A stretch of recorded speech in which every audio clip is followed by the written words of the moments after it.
Bueno, bienvenidos a todos, bienvenidos una tarde más a una nueva ponencia organizada a través del área de docencia de la Federación de Tenis de Madrid con la intención de formar, de informar también y de acompañaros en estos momentos complicados en los que todos estamos confinados en nuestras casas. Esperamos que estéis bien, que vuestras familias y vuestros amigos también. Y bueno, ya queda menos para volver a la normalidad, así que os mandamos un abrazo fuerte y todo nuestro apoyo. Hoy vamos a hablar de los planes de futuro, de los planes de futuro de nuestro deporte, porque vamos a hablar de las medidas para recuperarnos después de esta complicada situación, de esta situación de alerta sanitaria, que nos afectará económicamente y socialmente y afectará, por supuesto, en este sentido a nuestro deporte, al tenis. Por eso hoy contamos con nosotros, con tres personas. Por un lado estará esta tarde con nosotros Vicente Martínez, que es presidente de UFEDEMA, la Unión de Federaciones Deportivas Madrileñas, que nos hablará del Plan Marshall que se ha desarrollado para la recuperación del deporte. También hablaremos con Miguel Díaz, presidente de la Real Federación Española de Tenis, sobre las iniciativas que están ya sobre la mesa y que ya han presentado. Y también, por parte de la Real Federación Española de Tenis, Javier Soler, el director deportivo, que como todos sabéis, los campeonatos de España han tenido que cambiar de fecha a causa del coronavirus. Así que vamos a empezar. Primero vamos a hablar con Vicente Martínez. Os cuento un poco la estructura de la charla. Hablará primero Vicente. Habrá un turno de preguntas que podréis formular a través del apartado de preguntas. El chat, como sabéis, está habilitado para comentarios, para opiniones, para saludos, lo que queráis, pero sí que os pedimos que, por favor, utilicéis la sección de preguntas para las preguntas y que pongáis la persona a la que se dirigen. En un primer momento hablará Vicente, así que os pedimos que, por favor, las preguntas que formuléis sean dirigidas a él. Después hablará Miguel, tendrá también su turno de preguntas, y Javier con el suyo. Si da tiempo al final y queda alguna, también las seguiremos formulando. Así que en un primer momento saludamos a Vicente Martínez. Vicente, muchas gracias por estar hoy con nosotros aquí en esta ponencia de la Federación de Tenis de Madrid. Muchas gracias por tu tiempo. ¿Cómo estás? Lo primero, ¿cómo estás llevando este confinamiento? Pues bien, la verdad es que bien, con tranquilidad, mucho trabajo, porque al final este nuevo invento de la videoconferencia, el webinar y todo lo que es digitalización, de lo que hablaremos ahora un poco, en lo que quiero manifestar, ¿no?, dentro del plan marcha de recuperación del deporte autonómico, en nuestro caso, con las nuevas tecnologías, bueno, nuevas, ya no son nuevas, pero con las tecnologías de información. Y bien, la verdad es que no me queda tiempo para aburrirme, no me queda tiempo para aburrirme. Bueno, pues como comentabas, el plan Marshall que ha desarrollado la Unión de Federaciones Territoriales. Cuéntanos, ¿en qué consiste? Bueno, lo que hemos hecho es, indudablemente, voy a empezar con lo que sería la introducción un poquito de cuál es el gran problema que tenemos en la estructura deportiva de nuestro país, ¿no? Nosotros nos basamos en una estructura deportiva donde los clubes son el pilar, que sustentan tanto el entorno federativo autonómico como después las federaciones nacionales. Indudablemente, si no existen deportistas, no existen clubes, y no existen clubes, no existen federaciones autonómicas, y así toda la pirámide, indudablemente. Entonces, claro, nuestros clubes no son grandes clubes. En España tenemos 60.000 clubes censados, ¿no? Es verdad que todos no tenemos actividad, pero es la herramienta de trabajo que tenemos para generar deportistas. Los deportistas salen de un club, al fin y al cabo. Entonces, uno de los grandes dramas que ya tuvimos en la crisis del 2008, en aquel caso económica, médica, pero sí como económica, nos ocasionó una desaparición, en concreto de la Comunidad de Madrid, de más del 26%, el 26,5% de los clubes que teníamos censados, ¿no? Eso es una cosa irreparable porque 12 años después todavía no lo hemos conseguido. No lo hemos conseguido, y ese es el tejido federativo que nosotros necesitamos. No podemos tener, obviamente, unas federaciones autonómicas fuertes y potentes si no tenemos licencias de deportistas ni clubes que quieran participar en una competición, digamos, de equipos, o de aquellas individuales que, aunque sea como el tenis, por ejemplo, pues tiene competición por equipos también, ¿no? Entonces, en este aspecto, tenemos que pensar que el deporte en España, no es igual en todos los sitios, tiene, bueno, pues tiene un número de licencias federadas que obviamente son 4 millones, pues son 4 millones. Nosotros sabemos y conocemos gente que practica cualquier deporte, el running, el tenis, el pádel, y que no están federados en la bicicleta, ¿no? Montones de gente que no tiene licencia federativa, que no está en la estructura federativa, a pesar de que desarrollen una modalidad o varias deportivas. Lo primero es que nuestro deporte está basado en lo que es la familia, pues la familia es la que sustenta eminentemente el coste de la actividad físico-deportiva que desarrollan los miembros de esa unidad familiar, sean los hijos o los padres, pero el coste está basado eminentemente en la familia. A partir de ahí es verdad que hay ayudas federativas, si las tiene y tienen capacidad, ayudas de los ayuntamientos, ayudas de las comunidades, pero evidentemente el coste mayor viene y está generado en lo que es la propia unidad familiar.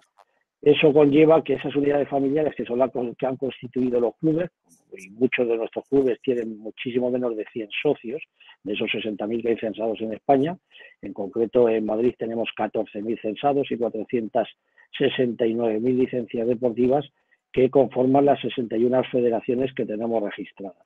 Entonces, es verdad, como digo, que el varapalo que supuso la crisis del 2008 a nivel económico y del cual no nos hemos recuperado, ahora va a volver a incidir sobre lo más frágil. Lo más frágil van a ser los clubes deportivos.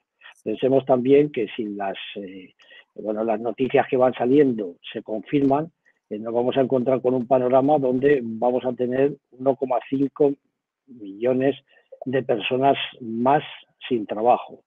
Si estamos pensando que la edad deportiva de la gente, o la mejor edad deportiva puede ser de 20 a 35, 40 años, pensamos en la generación que del 2008 tenían aquella edad, a la que le ha sido difícil encontrar un trabajo en este tiempo, y si ahora lo ha conseguido, son los primeros que van a salir del mercado laboral, porque hemos visto las estadísticas ya, claro, nadie despide a una persona mayor porque no compensa por los costes, pero en cambio la gente entre las horquillas de 20 a 30 años, de 20 a 25 y de 25 a 30, le da incidencia mayor que va a tener en el paro con la nueva situación económica del país, ¿no? Si pensamos a eso, estamos abocando a esa gente a que tampoco pueda desarrollar o tenga recursos para desarrollar una actividad físico-deportiva, lo cual también va a incidir otra vez en la desaparición de clubes, porque nuestros clubes que están basados en la voluntariedad de las personas, son amateurs, no tendrán otra preocupación que encontrar trabajo, obviamente, y encima no tendrán recursos que dedicar dentro de esa unidad familiar, o mucho menos recursos para practicar una actividad físico-deportiva o un deporte, ¿no? Y ese es el gran drama con que nos vamos a encontrar. De ahí, de que tengamos que, primero, aprender algo de la situación, algo de lo que en 2008 nos pasó y que ya se nos va olvidando. Esto es una condición humana, de que al final se nos olvidan las cosas malas sobre todo y no queremos recordarlas. Y no hemos aprendido mucho, porque nos encontramos en la misma situación de precariedad que estábamos en 2008 sin haber conseguido recuperarnos. Habíamos llegado a unas estimaciones presupuestarias del 70% que teníamos en 2008 y ahora nos encontramos porque seguramente todo esto va a verse todavía muchísimo más reducido, ¿no? No hemos aprendido a generar recursos y en una parte, y no hemos aprendido sobre todo también a guardar recursos. Entonces, pues ahora eso va a ser un problema importante, porque esto afecta a todas las capas, como digo, desde la unidad familiar al club, donde esa unidad familiar se integra, desde ahí a la Federación Autonómica y después a la Federación Nacional. El plan Marshall lo que ha intentado es un plan, pues son ideas que se ponen en común para intentar hacer algo en una situación de estrés como la que nos encontramos, para poder desarrollar pues algunas salidas, cosas que se nos pudieran atender a demandas que obviamente no solamente es el maná del papá Estado, sino de que hay mejoras sustanciales que se pueden hacer sobre los sistemas que tenemos en este momento y que podrían mejorar precisamente que la gente se encontrara con unas condiciones favorables para el desarrollo de un deporte, de una actividad física. Está claro que mientras el Estado no considere el deporte o la actividad físico-deportiva como un bien de interés general, indudablemente tendremos la consideración que tenemos. Es fácil la supresión del deporte, es muy sencillo. Al fin y al cabo, te pueden cuestionar, Sí, tú sí, puedes correr en cualquier sitio. vale, O sea vale. que entonces Venga, es muy sencillo vale, gracias. por quitarte de en medio, ¿no? Es más sencillo que esto no es sanidad, no es educación, indudablemente es un área que se considera muchas veces más marginal.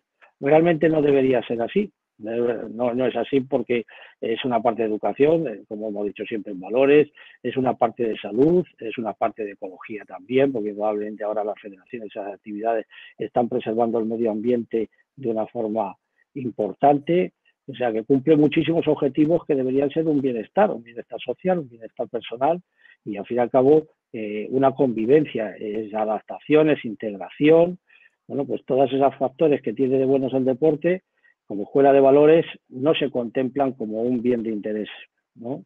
Entonces, ese es uno de los grandes problemas. Lo que se ha hecho en este proyecto, en el proyecto Marshall, es pues dar como digo, esas ideas sobre lo que podrían ser algunas cosas que podrían ayudarnos a paliar la crisis, porque no vamos a salir, indudablemente. Bien, es verdad que el deporte es transversal en muchas de las áreas de la vida de un ser humano, pero lo que vamos a intentar es recuperarnos lo antes posible y de la mejor forma posible. ¿Cuándo va a ser posible? No lo sabemos, ni siquiera sabemos cuándo vamos a salir de la situación actual, ni si el famoso bicho va a incidir nuevamente en nosotros más adelante, si los contagios ya se acaban cuando una hora ha pasado, si la vacuna aparecerá pronto. Bueno, pues entonces lo que podemos hacer es trabajar y prevenir. Algunas de las cosas valdrán, otras no valdrán, y algunas de ellas, pues inclusive este nuevo sistema de teletrabajo que han tenido que imponer muchas de las estructuras, muchas entidades, pues serán una base de trabajo posiblemente futuro. Hay una parte importante que el deporte, yo siempre lo he dicho, que da, que es la socialización, y las relaciones entre las personas, y sobre todo para un pueblo como el nuestro, son importantísimas. No es lo mismo estar delante de una cámara transmitiendo que viéndole los ojos a las personas, indudablemente, ni viendo sus Digo, rictus. pero Entonces, está claro que pues es que lo he visto por... será una posibilidad de las que tengamos para comunicarnos y para seguir desarrollando una actividad profesional, pero también es cierto que nos faltará un elemento importante, ¿no? Centrándonos en lo que es el Plan Marshall, se ha estructurado en 4 pilares. Es que yo oigo Es la perfectamente a Vicente que habla, digitalización, pero la yo no sé si me... primera que ahora yo la hablaremos, o sea, es bueno, pues una serie de medidas dentro de ese campo de lo que es la digitalización.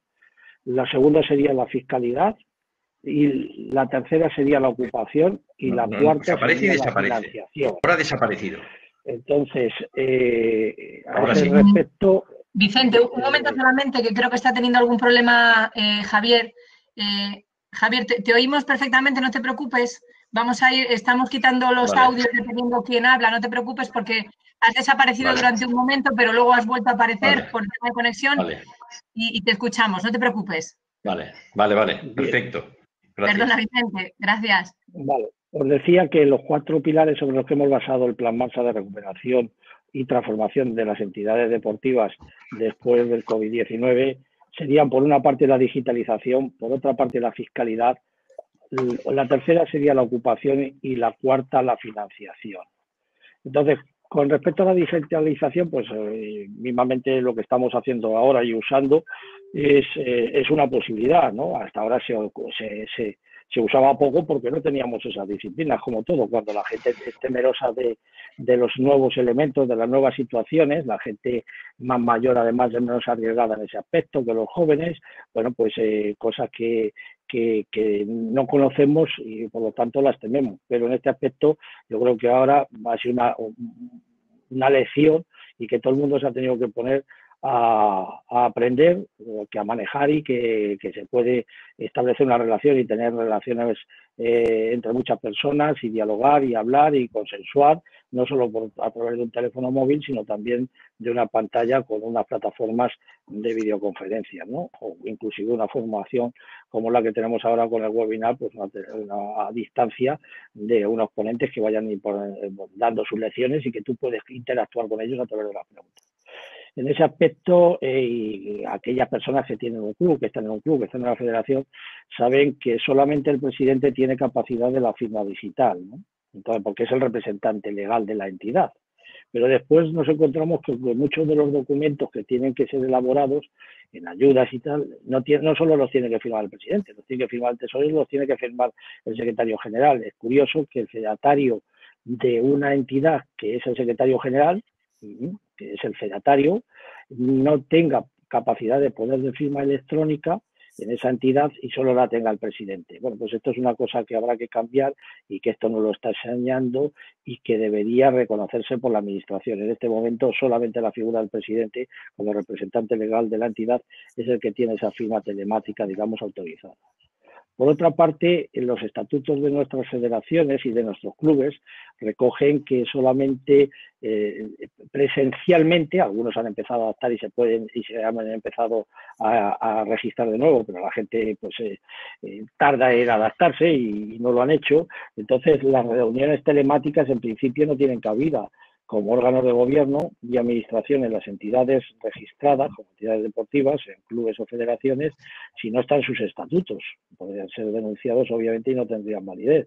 Ese es un tema que sí que hay que habilitar nuevamente. Y en una situación como la que tenemos, inclusive, ya no solo para una junta directiva o en las federaciones para una comisión delegada, sino inclusive para las asambleas, que habrá que habilitar en las plataformas de este medio de comunicación, aquellos medios que posibiliten el reconocimiento fehaciente de las personas que integran esa familia o esa unidad y que son ellos los que emiten su voto ponderado o no ponderado, pues tendrá que habilitarse y se tendrá que registrar en métodos y metodologías para que eso se pueda hacer, ¿no? Empieza a no tener sentido muchos desplazamientos o muchos viajes o muchas reuniones que conllevan costes, digo, y vamos a quitar la parte de socialización, que creo que también es muy importante, pero que ahora mismo pues la gente está cuestionándose, se están reuniendo más que nunca y usando las tecnologías. Hay otra parte que también es importante y son los eSports. Algunas comunidades autónomas, como Canarias, por ejemplo, reconoció los eSports con gran incidencia adversa por parte de las federaciones de aquella autonomía, los eSports como una modalidad deportiva. Bien, lo que nosotros propondríamos es que los eSports tengan su cabida, de aquellos que son obviamente los videojuegos que se acomodan a una disciplina deportiva, pero que lo tengan dentro de la propia disciplina que tienen. O sea, que las federaciones podrían tener una sección dentro de sus estatutos, igual que otras modalidades deportivas, podrían tener los eSports correspondientes a los videojuegos de su modalidad deportiva.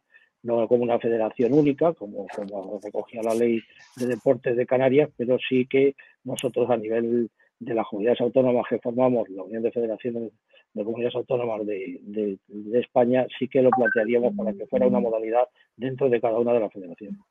Por otra parte, las competiciones online que denominamos ahora también se están poniendo en marcha, como hemos visto en varias de las actividades o varios de los deportes, con lo cual podría ser otra posibilidad que tuvieran que recogerse en las federaciones. No todas tienen que ser presenciales y podría hacerse sistemas como se están desarrollando de organización de competiciones de forma digital, ¿no?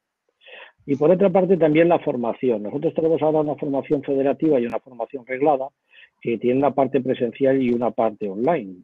Y indudablemente pues la situación ahora nos indica que a lo mejor esa parte presencial en algunos términos es total y absolutamente imprescindible, pero que toda no lo es. Por lo tanto, la parte presencial se podría ver reducida contra la parte no presencial, obviamente, y de formación online. Y por otra parte, también es verdad que con esto nos encontramos con lo siguiente, la digitalización de la gestión de las entidades, tanto clubes como federaciones.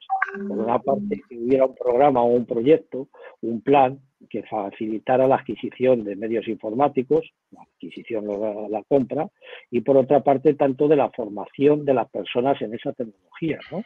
Es lo que os digo, que hay gente que tiene un miedo atroz ahora a afrontar, por ejemplo, pues el acceso a estas plataformas, porque qué toco y dónde toco y no suena y sí suena. Bueno, pues todo esto es un tema que obviamente la gente tendrá que perder ese miedo y que tendrá que bueno, pues se tendrá que habituar a usarlas y cada vez más. Es que no va a quedar más remedio. Por eso planes específicos de tanto de adquisición como de formación por parte de las autonomías muchas veces se dan recursos, de infraestructuras o cosas podrían ser contemplados, ¿no? Hay otra parte que es la fiscalidad que siempre se ha venido demandando del deporte. El deporte es patito feo en este aspecto. O sea, en la cultura se queja mucho o se queja bien y consiguen cosas que nosotros no conseguimos. Yo no voy a hacer aquí la equiparación con el IVA de los toros ni con nadie. Cada uno lo que haya conseguido lo ha conseguido y bien para ellos. Pero sí que es verdad que nosotros nos estamos, digamos, castigados con un IVA del 21% por desarrollar una actividad que va en beneficio no solo tuyo, muchas veces, porque muchas veces tenemos lesiones y no precisamente un gusto o un placer, pero damos dinero en los sectores, ¿no? Porque te tienes que recuperar, tienes que tomar complementos, tienes que repararte, tienes que ir al fisio, necesitas un psicólogo deportivo que te oriente. Bueno, al fin y al cabo estamos hablando de un sector que da una parte importante del PIB de este país, cifrado en el 1,4%, entonces es muchísimo dinero que invierte la gente en deporte y que la invierte en ellos. Fuera de los equipos de élite, donde el club pueda tener sponsors o subvenciones del tipo que sean y puedan aportarlo, lo normal es que tú tengas que satisfacerte tus necesidades, ¿no? Tanto de material como os digo, en el campo de psicología, de medicina, de traumatología, de lo que sea, ¿no? Estamos reclamando siempre lo que digo, que el IVA del 21% que se aplica al deporte no es lógico, ni tiene ninguna lógica ni comparación. Tiene que tener un IVA reducido indudablemente, como ocurre en otros campos, y digo, no vamos aquí a compararnos con nadie porque tampoco es necesario. El que lo haya conseguido, bien para él. Pero nosotros, ¿por qué no podemos tener las mismas consideraciones que otros sectores de la vida pública de nuestro país? ¿Por qué? Bien, entonces eso es una parte y aparte de eso, después es otra cosa más. Cuando se construye una infraestructura deportiva, ¿por qué tendríamos que pagar un 21% de IVA? Una estructura deportiva, ¿solo a quién va? Va para desarrollar una práctica físico-deportiva o un deporte. Esa infraestructura no es de placer ni es para generar recursos para una persona, es para que la gente desarrolle una actividad que va a suponer un beneficio tanto para él como para la sociedad en general.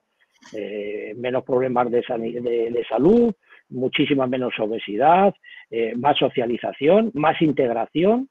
Bueno, pues entonces, ¿por qué tiene que estar grabado encima? ¿Por qué? El esfuerzo que cuesta construir, vamos a decir ahora, una pista de pádel, una pista de tenis, tiene que verse grabada cuando después no es una cosa que evidentemente vaya a generar recursos. Claro que se tiene que mantener unos recursos, pero no es para un capricho.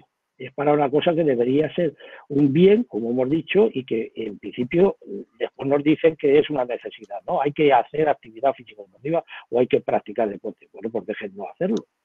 Después, por otra parte, está que nuestros clubes, los grandes afectados, como digo, dentro de siempre de estos problemas cuando surgen, tanto en el 8 como ahora, son sociedades, cuando no son de utilidad pública, por supuesto, que no tienen ese reconocimiento muchas, cuando son sin ánimo de lucro, pues ¿por qué tienen que declarar el impuesto de sociedades cuando menos de una cantidad? Por ejemplo, 100.000 euros. ¿Por qué se bajó aquella cantidad que existía en su día? Ahí se empezaron con unas inspecciones que nos han grabado y ahora mismo tenemos un tope que es irrisorio en muchos de nuestros clubes. Se demanda pues que esa cantidad se pudiera aumentar, ¿no? Y por otra parte, pues lo mismo que en las personas físicas que nosotros contratamos, nos damos en general los clubes y las federaciones trabajo a muchísima gente. Esa gente tiene que pagar un impuesto sobre la renta de las personas físicas por desarrollar una actividad. Me digo a los usuarios, no solo los trabajadores, que obviamente son trabajadores y tienen que pagarla.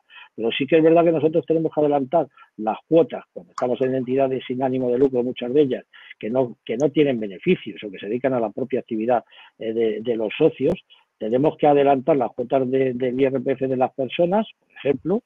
Tenemos digamos, tiempo de carencia que nos podrían asignar y sobre todo lo que digo, los impuestos, fuera de los que de lo que es la licencia deportiva, están grabados por una retención. ¿Por qué? Por un IVA.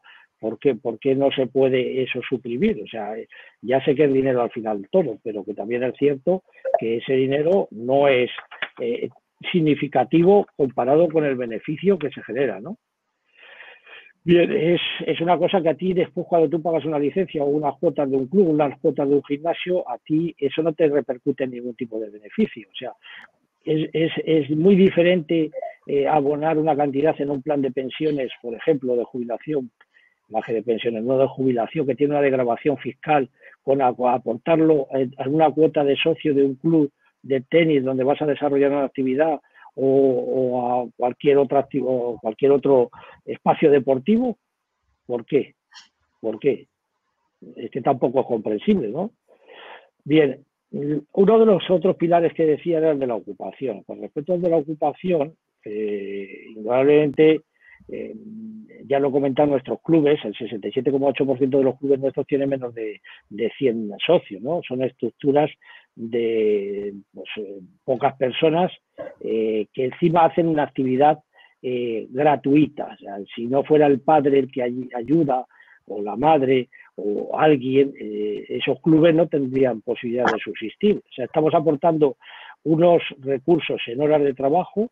Leía yo hace poco que en Francia se situaba en 4 horas semanales la gente que colaboraba en este club, que era el 0,62% del PIB. O sea que es un dinero sustancial. De hecho, se valoraba en como 213 millones de euros el dinero que se ahorraban. Digamos, no se ahorra nadie porque lo hace porque quiere, simplemente, pero que hubiera supuesto si fueran personas contratadas.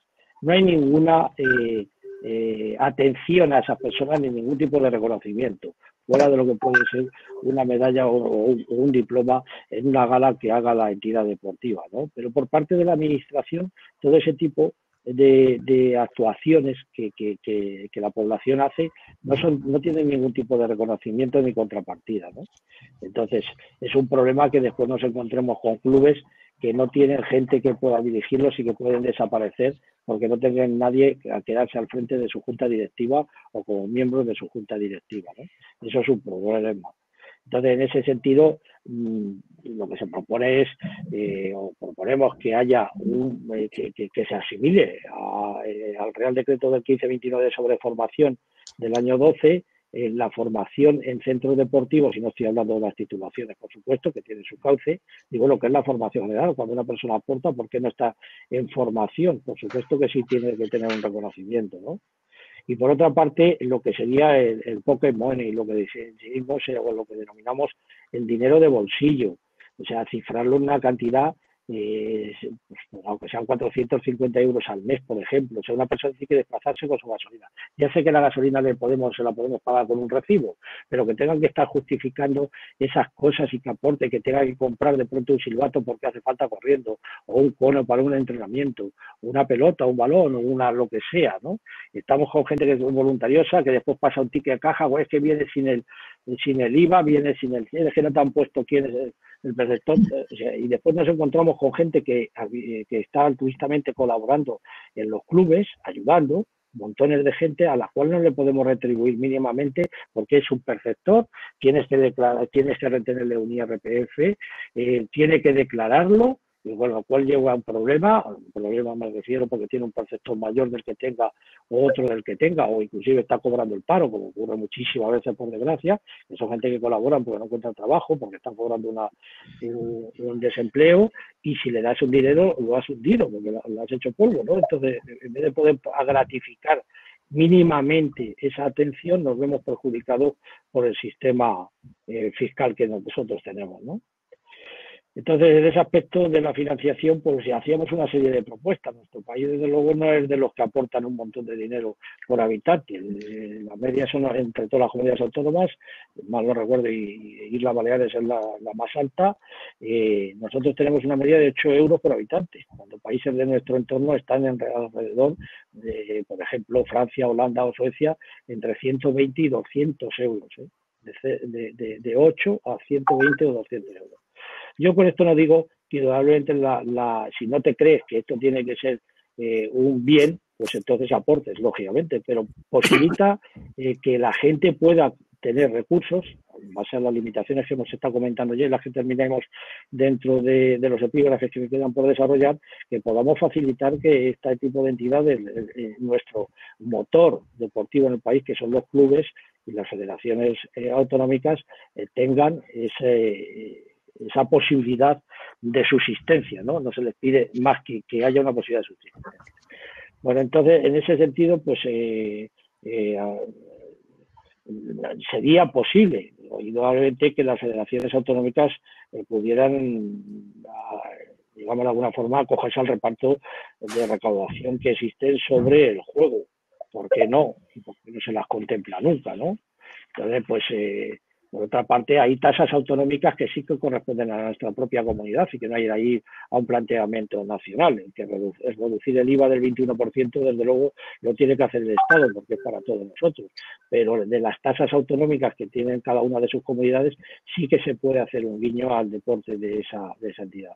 Nuestra comunidad ha sido rápida este año en sacar, obviamente, la convocatoria de clubes, que salieron el día 20, hace 2 días, y es indudablemente una cosa que hay que agradecerles. Pero pensemos que en el 20 ya está hecho. El 20 no va a ser un problema, porque ya estaba el dinero, ya estaba establecido y ya estaban los presupuestos prorrogados y ahí estaba ese dinero, ¿no? El problema va a venir el año que viene, no este, indudablemente. Porque primero no sabemos ni qué vamos a hacer, ni cómo lo vamos a poder hacer, ni con cuánto lo tenemos que hacer. En ese aspecto pueden hacerse mejoras. Se le han pedido a nuestra comunidad en concreto, no va a hacer que suban los gastos comunes, deje justificar más, pensar que muchos de los clubes este año no van a tener actividad, por lo cual, cuando vayan a las convocatorias, ¿qué documentación pueden entregar como logros deportivos que han hecho, ¿no? Si no han podido participar en campeonatos o en competiciones, ¿qué van a presentar? Entonces, ¿qué va a pasar? Que se hace un gesto con la convocatoria de las subvenciones, cuando después las entidades no van a poder acceder a esas subvenciones porque no van a tener competición. Pensaron que esto empezó a 1 de marzo, con lo cual toda la temporada deportiva de muchísimos de los deportes, fuera de los de deportes de invierno, no se ha podido hacer. Entonces, ¿cómo se va a justificar? ¿Qué vas a pedir? ¿Cuál es tu clasificación si no se ha producido? Esto es una cosa que no solo vale sacar las órdenes, ahora hay que decir para qué sirven las órdenes o cómo se pueden adaptar esas órdenes que han salido de subvención a la problemática que en este momento tenemos, ¿no? Por eso todas estas cosas hay que solicitarlas, se solicitan por eso del Plan Marshall, y también otra cosa. Si nosotros tenemos una posibilidad de prolongar los calendarios deportivos, porque así lo dicen nuestras autoridades médicas, que empiece la competición cuando sea junio, bueno, vamos a limitarnos al 30 de septiembre para terminar este año la temporada, o el 30 de agosto, cuando sea, que se pudiera posibilitar la prórroga, aunque fuera entrando en otra temporada, de las competiciones de este año, para que eso sumara actividades de las entidades deportivas, federaciones y clubes, para poder justificar en las subvenciones. Si no, tampoco lo van a poder hacer. Estamos hablando de que se pudiera empezar a competir en junio si es que es factible. Vamos a ver lo que pasa, ¿no? Bien, pues esos son otros temas que dentro del capítulo de fiscalidad pues entrarían y podría ser una cosa que nos podría o que podría ayudar mucho, como digo, a esas entidades, ¿no? Bueno, pues poco más que digo de los ítems que hemos desarrollado. También es verdad que quizás aquí hay unos agentes que son los ayuntamientos que disponen de las infraestructuras que usan muchísimo los clubes, que indudablemente tendrían que, en este caso, o deberían hacer también un esfuerzo con el tema de los cánones que se les cobran a los clubes para desarrollar esa actividad, o bien de las subvenciones que se les proporcionan para que puedan llevar el nombre de su municipio a través de las canchas, ¿no? Ahí yo creo que también podría ser importante, sin que obviamente todo el mundo va a pedir, pero que sin que suponga un problema grave para estas entidades, estos ayuntamientos, que al fin y al cabo, pues como digo, los clubes nacen, pero nacen en un municipio, si no, pues obviamente no existen, ¿no? Por lo tanto, también son una gente al que tenemos que pedirle ayuda, y ya digo, no tanto recursos, sino acomodo a las necesidades que en este momento van a presentar tras esta pandemia, pues las entidades como son los clubes deportivos, evidentemente. Y bueno, pues esas reflexiones que os he hecho en general de todo lo que es el plan, aparte de los puntos, son las que os trasladaría, ¿no? Que no olvidemos nunca que las familias son las que pagan, que los clubes son los que mueven, que las federaciones son las que organizan y que esa es la estructura de nuestro país. Ese es el deporte que tenemos y nuestra comunidad, pues igual que los demás. Pues muchas gracias.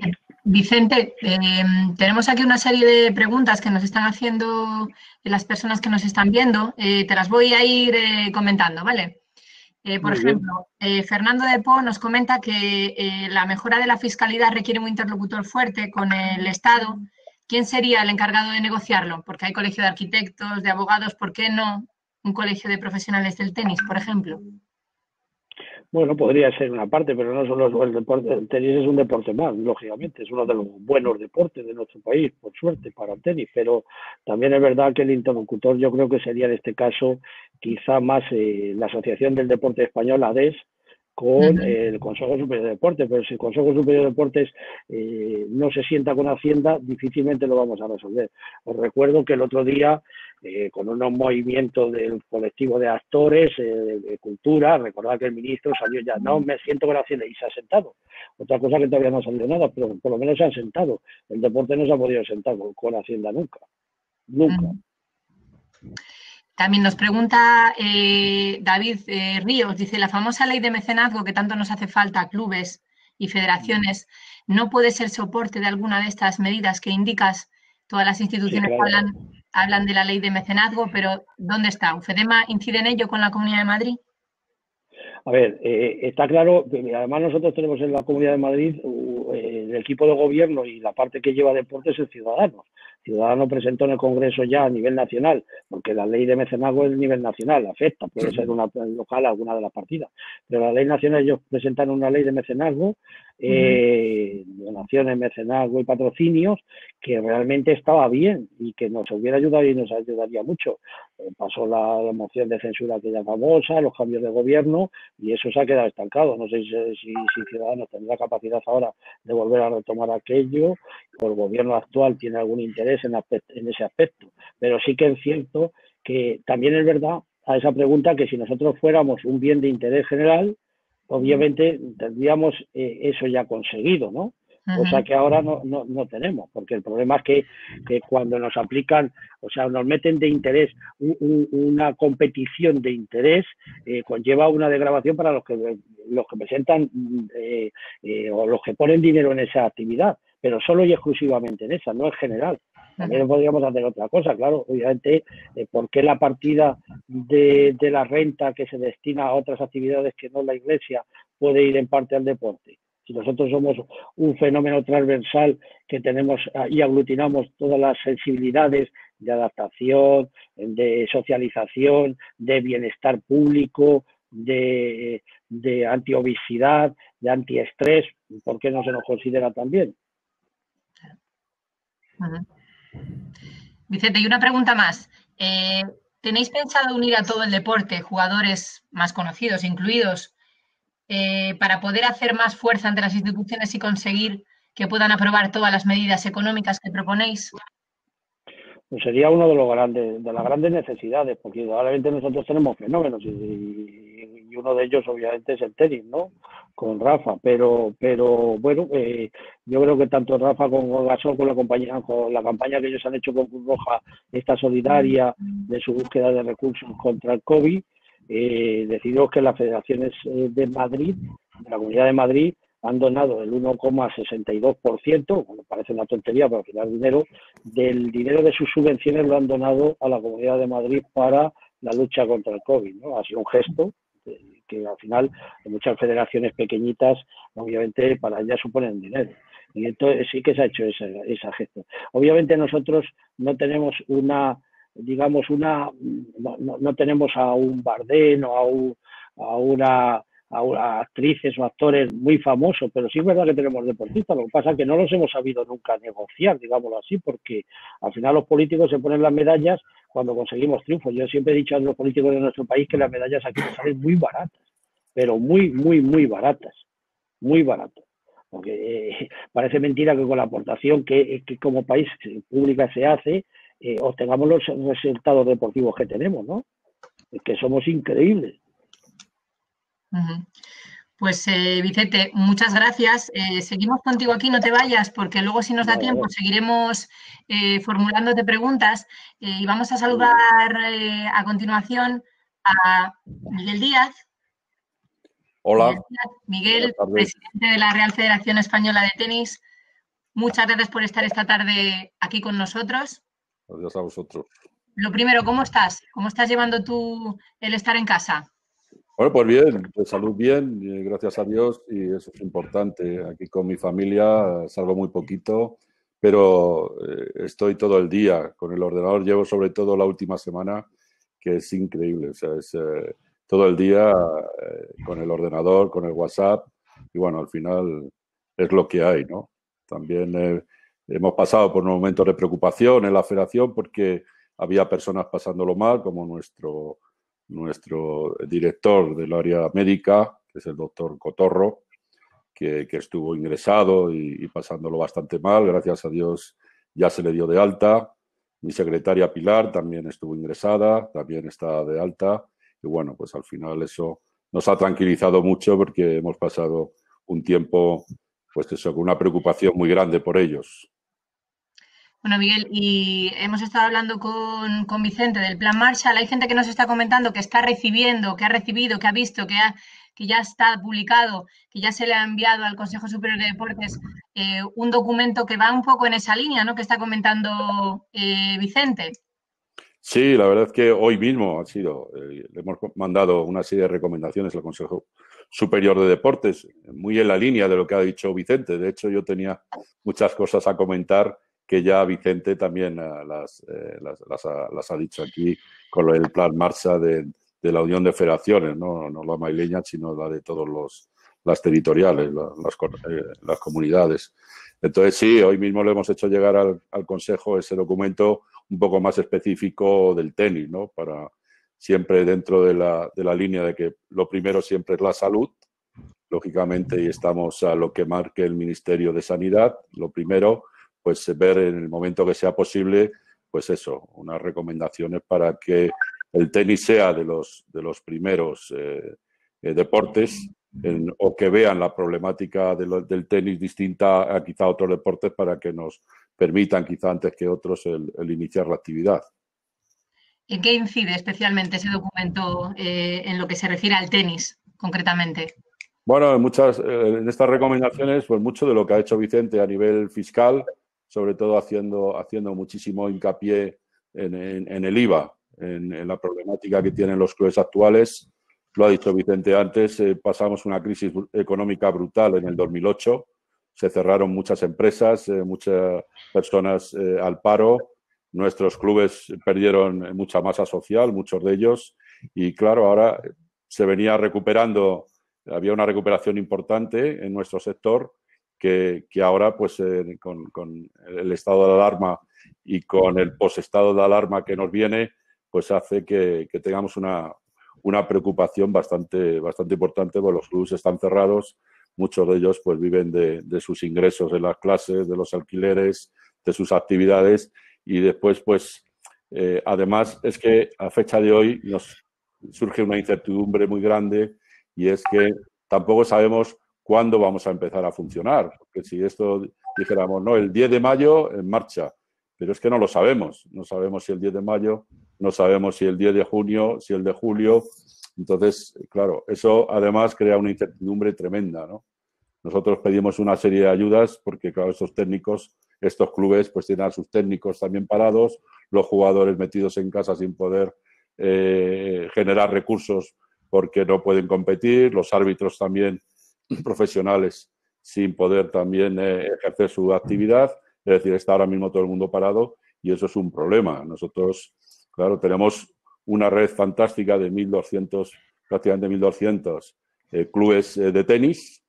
Yo creo que esto en el mundo existe en muy poquitos países y haciendo una salvedad en España con un 80% de estos clubes, de estos 1.200, con instalaciones propias, con sus restaurantes, sus pistas, su vestuario, sus clases de gimnasia, tal, que es la diferencia con, por ejemplo, fútbol, baloncesto, que la mayoría suelen ser instalaciones de las comunidades o instalaciones de los municipios donde están esos equipos, ¿no? Pero claro, nosotros que tenemos de las 1.200, aproximadamente un 80% que son clubes con instalaciones propias, lo que lo hace más complicado, porque tienen que seguir pagando su personal o llevarle un ERTE si es que han podido y seguir pagando todos sus gastos de mantenimiento, etcétera, etcétera, y además con pocas ayudas y sin ningún ingreso, sobre todo, ¿no?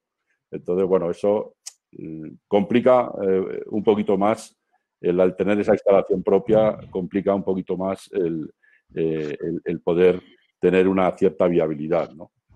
Después lo que sí pedimos también es una subvención específica para esto, ¿no? Porque tenemos esa problemática, el único hecho de conseguir un ICO no le salva a un club de tenis de sus gastos y lo único que hace es diferir, dar un poquito más de tiempo a que sí, que uno pueda ir cumpliendo con sus obligaciones de pagos y tal, pero al final conseguir la ayuda de conseguir un ICO, que está muy bien por el interés y tal, no es realmente la ayuda que se necesita, que también, pues se necesita también pues que haya una serie de ayudas a través de subvenciones o de eliminación de gastos, ¿no? Entonces, bueno, también pedimos esa subvención que a través de la Real Federación Española de Tenis pues vaya directamente a los clubes que estén pasándolo mal, ¿no? Gracias a Dios tenemos una serie de clubes también en España pues que están muy consolidados y que tienen músculo financiero. Esos no lo pasarán tan mal, pero sí el resto, que es una gran mayoría, pues tendrá problemas, ¿no?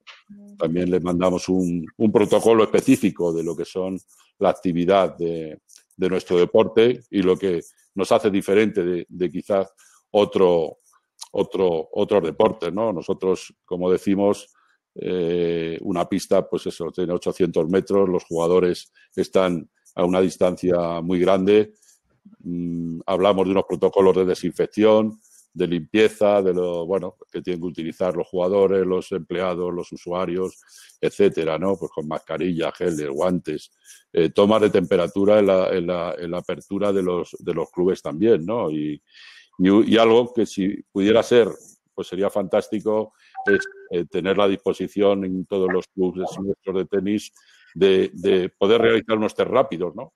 Que hubiese alguien en los clubes, pues que en esos test rápidos que te lo detectan en unos cuantos minutos, pues poder hacerlos y que los clubes puedan hacer una actividad ciertamente segura, que al final la salud, por supuesto, es lo primero que tenemos que mirar todos, ¿no? Después, lógicamente, pues la desinfección de las bolas, los puños, las sillas, las sillas, pues el que no se abran de momento los restaurantes, que no se utilicen los vestuarios, que no existan el recoger pelotas, que no se saluden los jugadores, pues una serie de cosas que hemos querido hacer ver al Consejo Superior de Deportes, que es nuestro interlocutor, por supuesto, y a quien tenemos que siempre llevarle nuestras propuestas, que sepa que nosotros somos un deporte que a lo mejor somos parecidos a otros, pero con unas condiciones muy distintas, ¿no?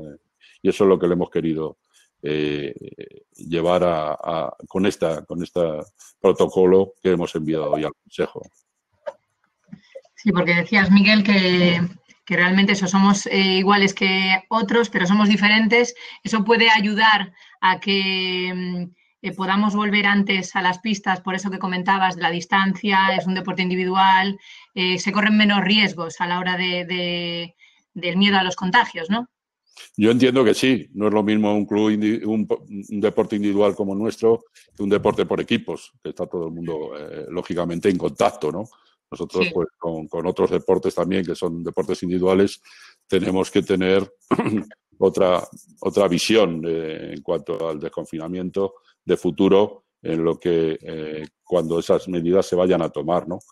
No somos iguales porque, como digo antes, hemos explicado una serie de razones al Consejo Superior de Deportes diciéndole que nuestro deporte pues es mucho más seguro que otros, ¿no? Y pregunta concretamente Pablo Cruz si se ha estudiado el posible contagio al tocar la pelota. ¿Qué probabilidades hay de contagio con ese contacto? Eso al final es una de las posibilidades, pero bueno, eso se podría solucionar de alguna manera, pues en el caso de que cada uno llevase llevándolo a un extremo, si eso pudiera ser un problema, pues que cada un jugador pues tuviese su bote de bolas marcadas, ¿no? Y que no la tocara más que uno de los jugadores la suya con las manos, ¿no? Entonces, bueno, un poco llevándolo al extremo, pero bueno, al final es algo que nos van a tener que dar las autoridades sanitarias, ¿no? Nosotros no vamos a poder hacer gran cosa, ¿no? Miguel, pregunta también Sebastián Bravo, ¿los clubes que tendremos que trabajar en polideportivos, cómo lo vamos a hacer? ¿Será lo mismo que los clubes privados a la hora de abrir? Yo entiendo que para algunos deportes debería de también diferenciarse. No es lo mismo una clase de gimnasia o de spinning o de tal que un partido de tenis entre dos personas, ¿no? Yo entiendo que se pueden ver más afectados otros deportes que se produzcan o que se realicen en los polideportivos, pero también hay que hacerles ver lo mismo que he dicho antes, que nuestro deporte es distinto a muchos otros deportes que se juegan en ese mismo polideportivo, ¿no? Natación, gimnasia, etcétera, etcétera. Uh-huh. Preguntan Fernando de Po que dónde pueden leer todos estos protocolos. Entiendo que están todos colgados dentro de UFEDEMA, ¿no? En la página web y también en la página web de la Real Federación Española de Tenis. Sí, nosotros lo hemos colgado hoy en una noticia y ahí viene todo el documento entero. No solo la noticia que sale, sino el documento entero. Si queréis, pues en la página web de la Federación y en Twitter también ha aparecido, pues ahí abajo aparece en el anexo todo el documento, ¿no? Vale, y Miguel, otra pregunta más de la logística a la hora de jugar. ¿Se ha barajado jugar con guantes? Bueno, sí, eso es una de las opciones también. Que se tenga que jugar con guantes, pues para en el caso hipotético, pues eso, que el puño pues también no infecte, etcétera, etcétera, ¿no? Entonces, todo esto también se establece en un protocolo, pero podía ser perfectamente, claro. Estamos a la expensa de dar las máximas posibilidades para que la gente no contraiga el COVID-19, ¿no? Perfecto, Miguel. Pues vamos a pasar ya, si os parece, a hablar con Javier Soler. Hola, Javier, buenas tardes. Javier. Hola, buenas tardes. Bueno, Javier es el director deportivo de la... Hola, Javier. Es el director deportivo de la Real Federación Española de Tenis. Como sabéis todos, a causa de esta crisis sanitaria, pues se han cambiado las fechas de los campeonatos de España y para eso tenemos hoy aquí a Javier Soler para que nos cuente un poco cómo está esta situación de cara a estos campeonatos. Hola, Javier, ¿cómo estás? Primero, ¿cómo estás? Hola, muy bien, muy bien. De momento vamos aguantando. Bien. Muy bien, pues cuéntanos.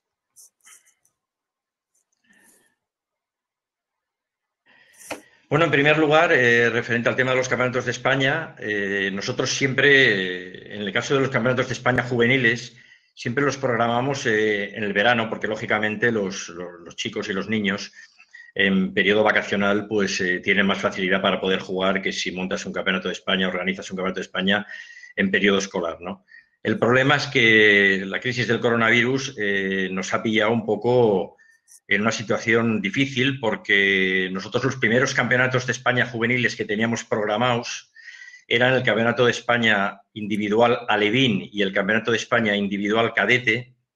El alevín es sub-12, el cadete es sub-16, a finales de junio, la última semana de junio. Concretamente, nos preocupaba mucho, ya desde hace un mes y medio, la posibilidad de que a final de junio no se pudiera competir. Lo que decidimos es buscar fechas alternativas dentro del periodo vacacional en el mes de agosto para tratar de ubicar estos dos campeonatos. Lo mismo nos pasaba con el Trofeo Manuel Alonso, que es el Campeonato de España infantil, que se jugaba a principios de julio, y también el Campeonato de España Junior por equipos y el Campeonato de España Cadetes por equipos.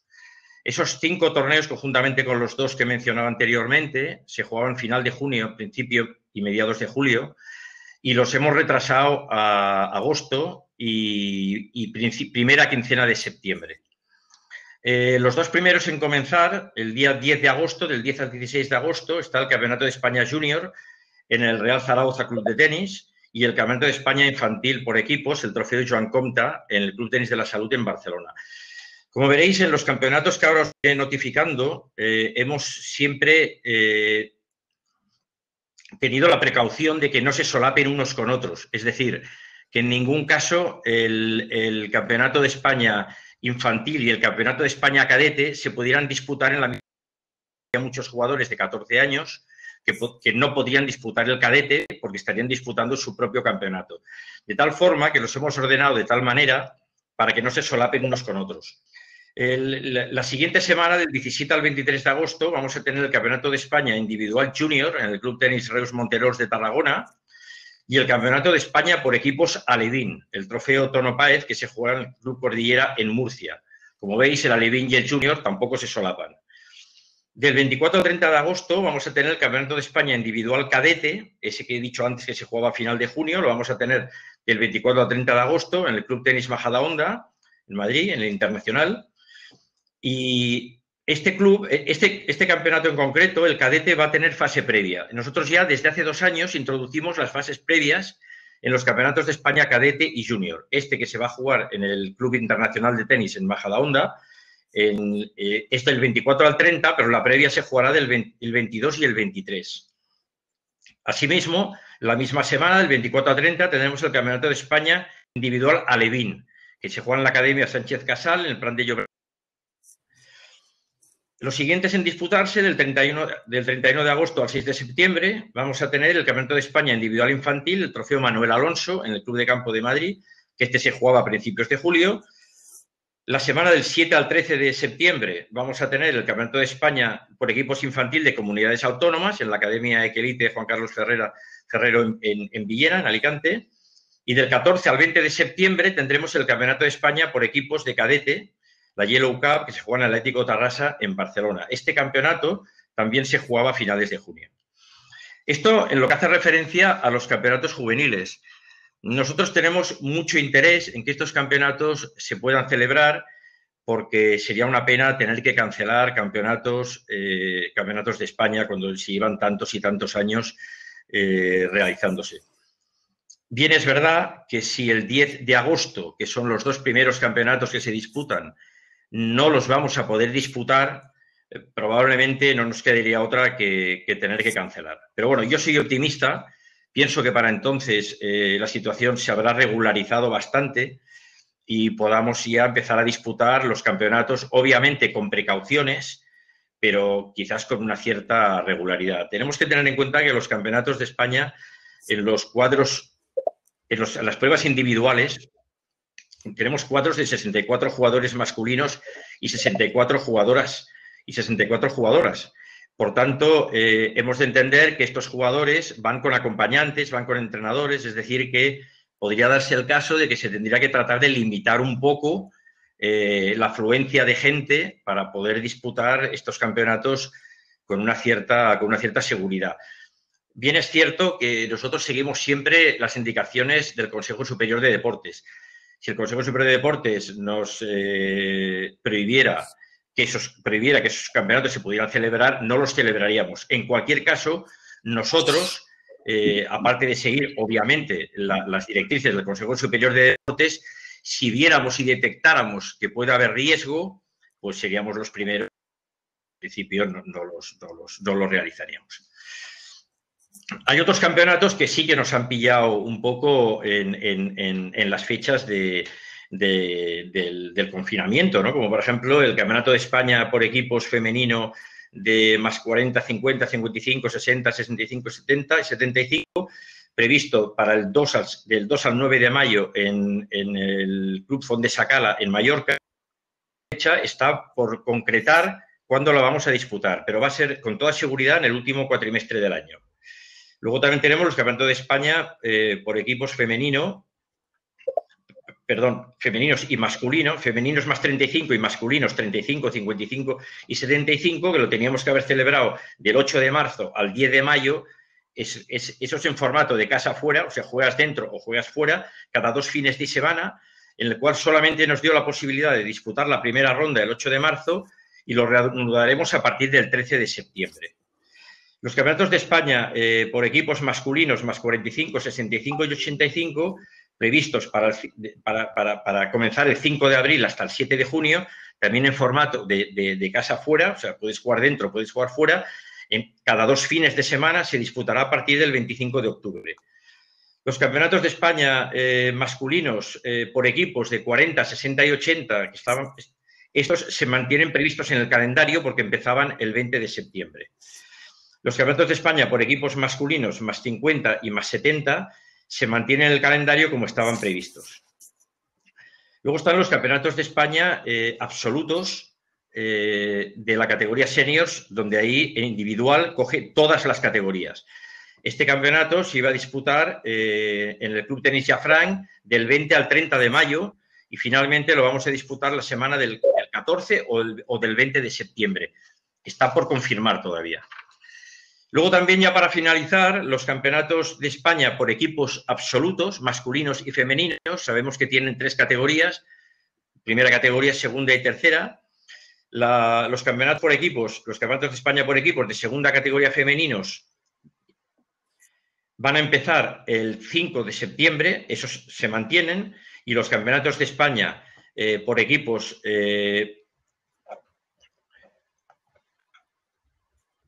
esto era en la segunda categoría. En la tercera categoría, los campeonatos de España por equipos, también masculinos y femeninos, empezarán exactamente el 6 del 20 de septiembre. Exactamente. Con lo cual, hemos tenido que posponer una serie de campeonatos, nos ha costado mucho conseguir fechas. Vamos a ver si estos campeonatos los vamos a poder disputar. Los campeonatos de España de primera categoría por equipos absolutos en masculinos y en femeninos se disputarán también en las fechas previstas y esperemos que para estas fechas estos campeonatos se puedan disputar. Pero todo dependerá de la situación. A día de hoy, lo que hemos intentado desde la Federación es posponerlos y retrasarlos lo máximo posible, pero estamos en función de lo que se decida desde el propio Gobierno, desde el CSD, y a partir de ahí, pues nosotros intervendremos. Javier, nos pregunta Manuel Ferrer de Zaragoza, del Real Zaragoza Club de Tenis, si habéis contemplado quién se clasificará para el Campeonato de España si no se ha podido disputar el Campeonato Regional. Bien, nosotros pasamos una comunicación hace aproximadamente un mes a todas las federaciones territoriales en las cuales, en el hipotético caso de que no se pudieran celebrar los campeonatos regionales, cada comunidad podrá enviar en función de los cupos que tienen, es decir, en el caso del junior, por ejemplo, pues será la propia federación territorial la que decidirá los equipos que va a mandar por el criterio de la propia territorial. Uh-huh. Por lo cual, no va a haber ningún problema para que el campeonato se pueda realizar y los equipos puedan competir. Obviamente, enviarán a los mejores equipos. Uh-huh. Y pregunta Maribel Rivas, ¿qué pasará con el alojamiento para los participantes? Porque seguramente estén cerrados, o eso es lo que se comenta, hoteles, restaurantes, ¿cómo se puede hacer eso?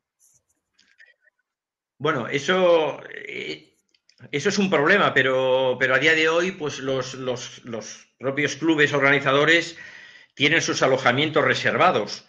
Entonces, vamos a ver, esa es una parte fundamental para que el campeonato se pueda realizar. Si tenemos problemas de ubicación para los jugadores y realmente no es posible reubicarlos, los campeonatos no se podrán celebrar.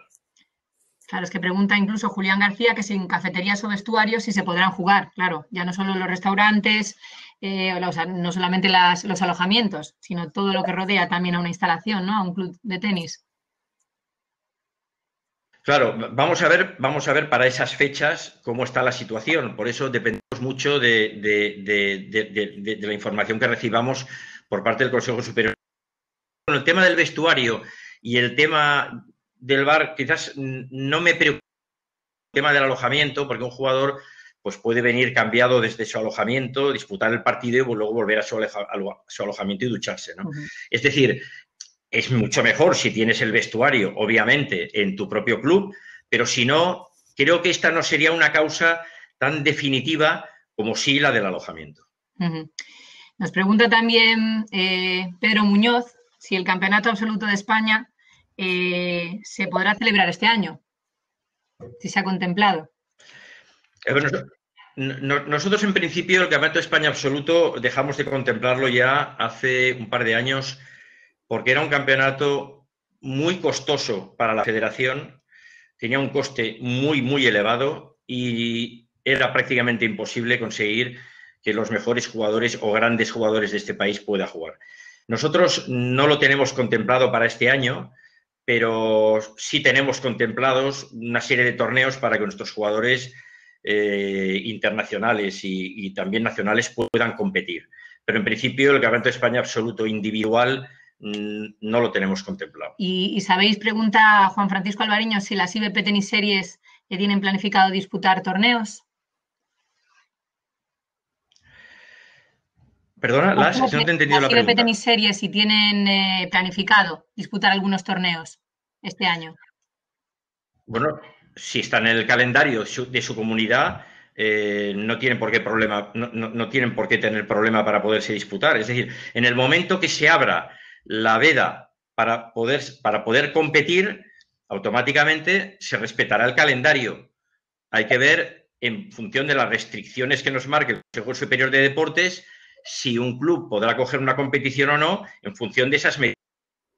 Pero cualquier competición que esté metida en el calendario, si las normas para la competición se cumplen, no tienen por qué tener ningún problema para celebrarse. Sí. Otra cosa es que sean torneos que puntúen o no puntúen para el ranking nacional. Nos pregunta también Miguel Manuel Mena si tenemos referencias de algún país donde ya se haya empezado a jugar o a dar clases de tenis y si se sabe en qué condiciones lo están haciendo. Bueno, que yo sepa a día de hoy, todavía no, pero federaciones como la francesa, la inglesa, la alemana y la italiana se están moviendo muchísimo para que sus jugadores, especialmente los jugadores profesionales, semiprofesionales, jugadores de categorías inferiores, puedan empezar a tener entrenamientos en unas condiciones de máxima seguridad. Nos pregunta también David de Industria del Tenis si puedes ampliar información sobre los torneos de jugadores internacionales que has comentado. Si se puede, perdona. Si puedes ampliar información sobre los torneos de jugadores internacionales que has comentado.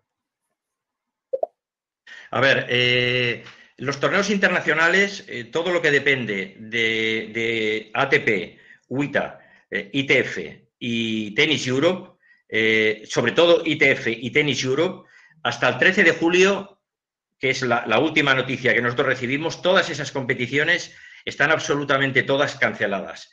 Por lo tanto, todo lo que interviene, por ejemplo, en España, todos los torneos futuros de 15.000, 25.000, 60.000, 80.000 femeninos y los 15.000, 25.000 masculinos, más los Challenger, de momento están absolutamente cancelados. Esos torneos no se van a poder celebrar en las fechas. Incluso todos los torneos de Tennis Euro, sub-12, 14 y sub-16, también están todos cancelados hasta el 13 de julio. Y los torneos del circuito ITF Junior, sub-18, también están todos cancelados hasta el 13 de julio. Todos esos torneos no se celebran en ningún lugar del mundo. La competición internacional está totalmente parada y estamos esperando noticias de estos organismos para saber cuándo se van a abrir otra vez, cuándo se va a abrir la veda para que los jugadores puedan competir a nivel internacional. Otra cosa serían las competiciones a nivel nacional, que eso dependería ya de la estructura interna del Consejo Superior de Deportes y de nuestra propia estructura interna.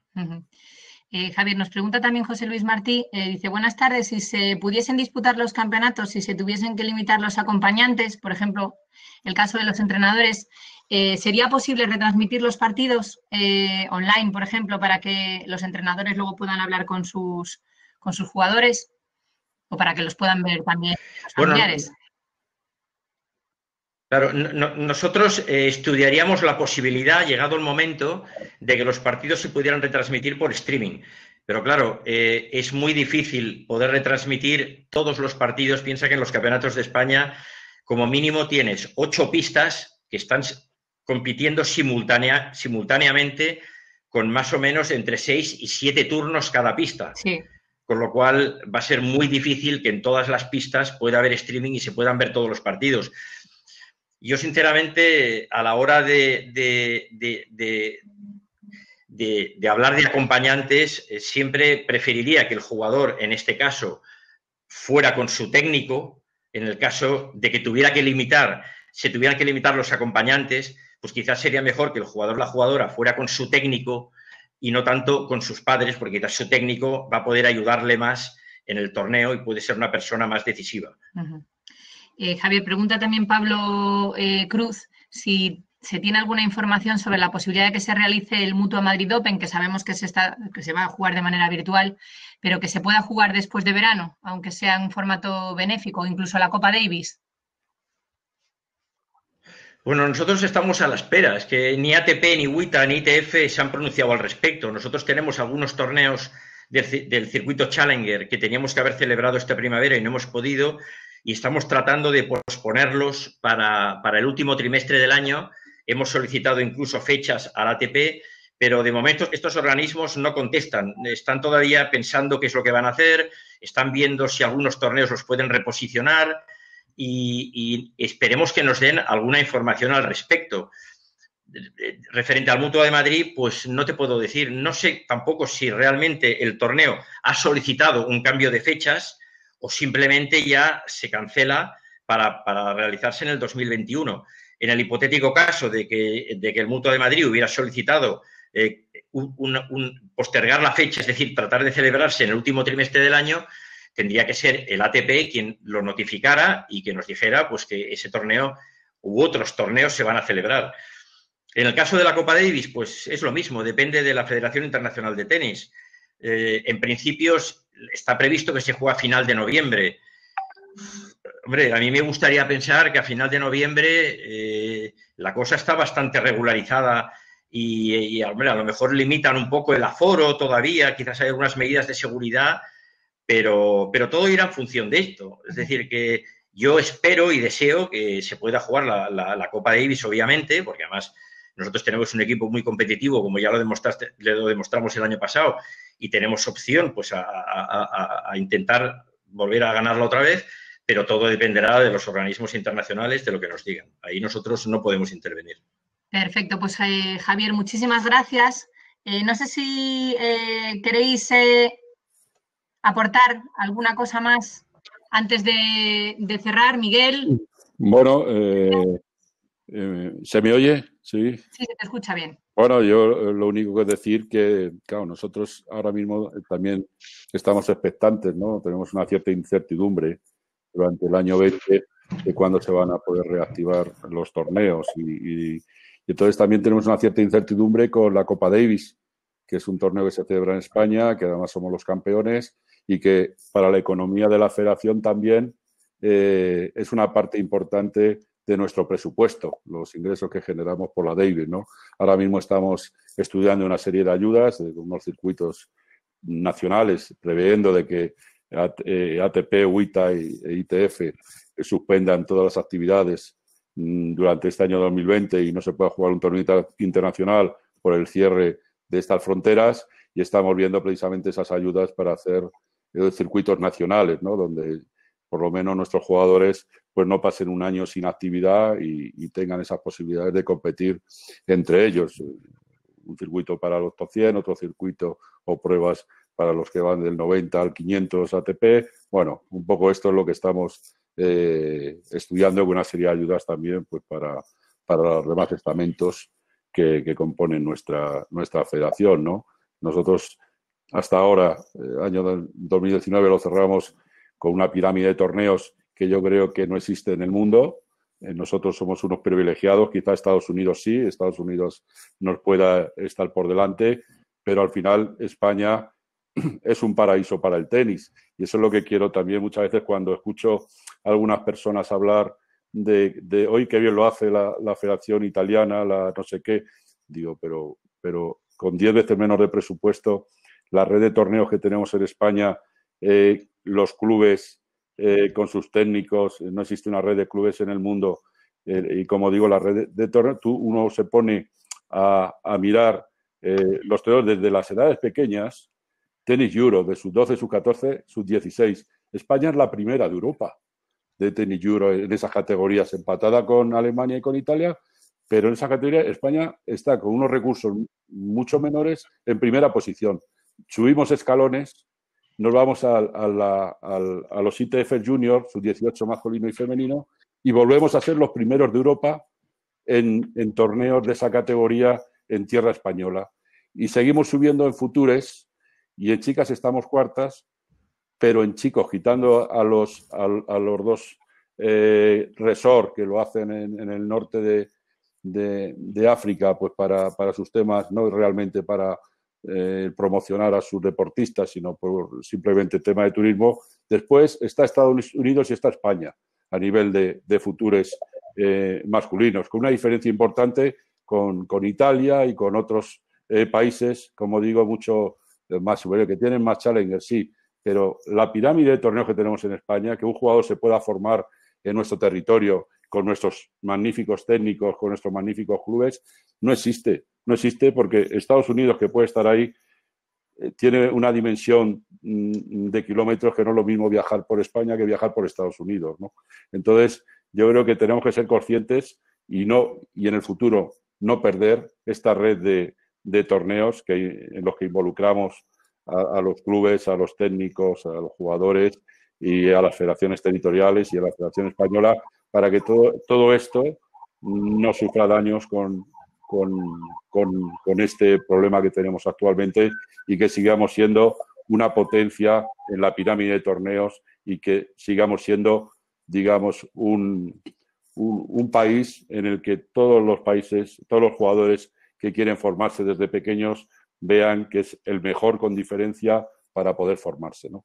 Ese es el mensaje que yo quiero también dar a entender cuando veo que muchas veces no se valora lo que tenemos aquí en España y después se valora. El otro día escuché que Italia, sí, pero Italia tiene 10 veces más de presupuesto que nosotros, está muy por debajo en tenis, ITF Junior, en futures masculinos, somos nosotros campeones del mundo en Copa Davis, nuestras chicas en FESCAT, en el grupo mundial, entre los 8 mejores acabó el 19, Italia eliminada, bajó a segunda en las chicas, pero es el ejemplo, digo, pero si ese ejemplo, no sé, lo tenemos aquí mismo, lo tenemos en España, ¿no? Y hay que darle valor. Eso es solo lo que quería dar a entender también. Gracias, Miguel.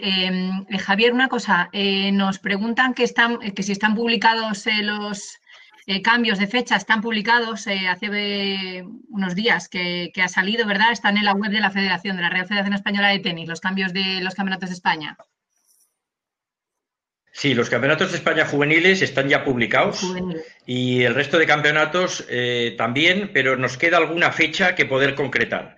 Pero en breve estarán absolutamente, yo calculo que la semana que viene podamos tener ya estos dos que nos quedan todavía por acabar de concretar las fechas, con una semana arriba, estarán todos publicados en la web de la Federación Española de Tenis. Gracias, Javier. Vicente, ¿alguna cosa más para cerrar? Nada, simplemente agradecer la deferencia de haberme dejado participar, obviamente, y pues nada, un saludo a toda la gente que nos ha acompañado.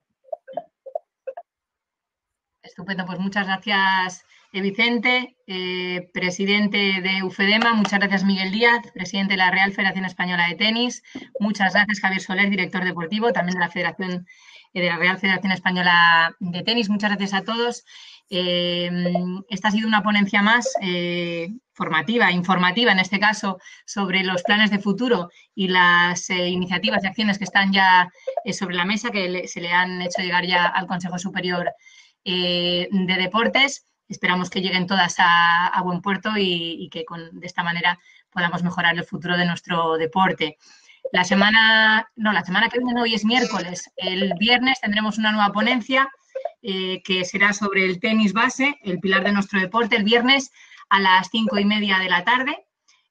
Mañana, por la mañana, podéis ver tanto en la web de la Federación de Tenis de Madrid como en las redes sociales la información sobre la misma, el enlace también en el que podréis entrar para inscribiros. Así que os animamos a estar con nosotros también el viernes. Aprovecho para decir también que la Federación de Tenis de Madrid ha desarrollado y ha publicado ya el plan estratégico sobre la crisis del COVID-19 con la intención de ayudar a los distintos estamentos del tenis madrileño. Así que si queréis verlo lo podéis descargar en la página web también de la Federación de Tenis de Madrid, una de las noticias que tenemos recién publicadas.